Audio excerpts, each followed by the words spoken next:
അതെ, രാവിലെ ഉറക്കം എഴുന്നേറ്റ് വന്നപ്പോൾ മുതൽ ഭയങ്കര കൊതി തെരണ്ടി മീൻ കറി വെച്ച് കൂട്ടണമെന്ന്. പനിയായതുകൊണ്ടാണോ എന്ന് അറിയത്തില്ല, അങ്ങനെ ഭയങ്കര ഒരു കൊതി തോന്നി. അപ്പോൾ എന്തായാലും വേണ്ടിയില്ല, ഇന്ന് മീൻ വന്നപ്പോൾ തെരണ്ടി മീൻ അങ്ങോട്ട് വാങ്ങി. പക്ഷെ ഒരു കുഴപ്പം, ഈ മീൻ വെട്ടാൻ ആർക്കും അറിയില്ല. സാരമില്ല, നമുക്കൊരു ഐഡിയ ഉണ്ട്, യൂട്യൂബ് നോക്കി വെട്ടാനേ. അപ്പോൾ വായോ. അയ്യോ എന്റെ സുന്ദര, നിന്നെ മുറിക്കാൻ പോവുകയാണല്ലോ. അയ്യോ കണ്ടോ കണ്ടോ, ഓ ആയിക്കൂടെ വെള്ളം വരുന്നുണ്ടോ?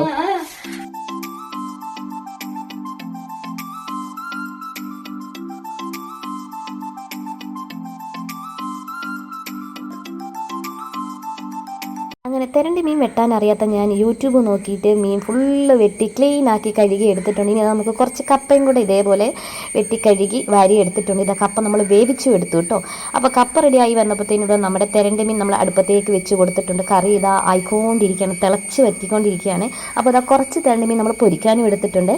അപ്പോൾ നമ്മുടെ തെരണ്ടി മീൻ വറ്റി ഇത് നല്ല കൊഴുത്ത ചാറോട് കൂടി ആക്കി എടുത്തിട്ട് ഇനി നമുക്ക് ചോറും കപ്പയും തെരണ്ടി മീനും പൊരിച്ച മീനും ഒക്കെ കൂടെ കൂട്ടി അങ്ങ് കഴിക്കാം കേട്ടോ. അപ്പോൾ ഭയങ്കര ടേസ്റ്റാണ്. ഞാനൊന്ന് കഴിച്ച് നോക്കട്ടെ.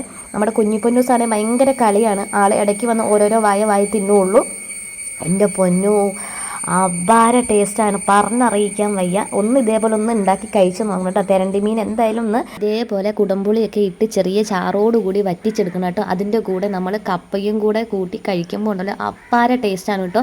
ഞാനിവിടെ ഇച്ചിരി ചോറും തെരണ്ടി മീൻ പൊരിച്ചതും പിന്നെ ഇച്ചിരി ബീൻസ് തോരനും കാരക്ക അച്ചാറൂടെ ഒക്കെ കൂട്ടിയാണ് കേട്ടോ ഞാൻ കഴിക്കുന്നത്. എനിക്ക് ഭയങ്കര ഇഷ്ടമായി കേട്ടോ. ഒരിക്കലെങ്കിലും നിങ്ങൾ ഇതേപോലെ ഒന്ന് ട്രൈ ചെയ്ത് നോക്കണേ. പിന്നെ നമ്മുടെ വീഡിയോ ഇഷ്ടപ്പെട്ട് കഴിഞ്ഞാൽ വീഡിയോയ്ക്ക് ലൈക്ക് ചെയ്യുക, ഷെയർ ചെയ്യുക, സബ്സ്ക്രൈബ് ചെയ്യുക. വീഡിയോസിൻ്റെ തൊട്ട് താഴെ തന്നെ കമൻറ്റ് ബോക്സ് ഉണ്ട്, അതിൽ നിങ്ങളുടെ അഭിപ്രായം കൂടെ വന്ന് പറയണേ. അപ്പോൾ അത്രയേ ഉള്ളൂ. Tata bye bye. Okay, see U.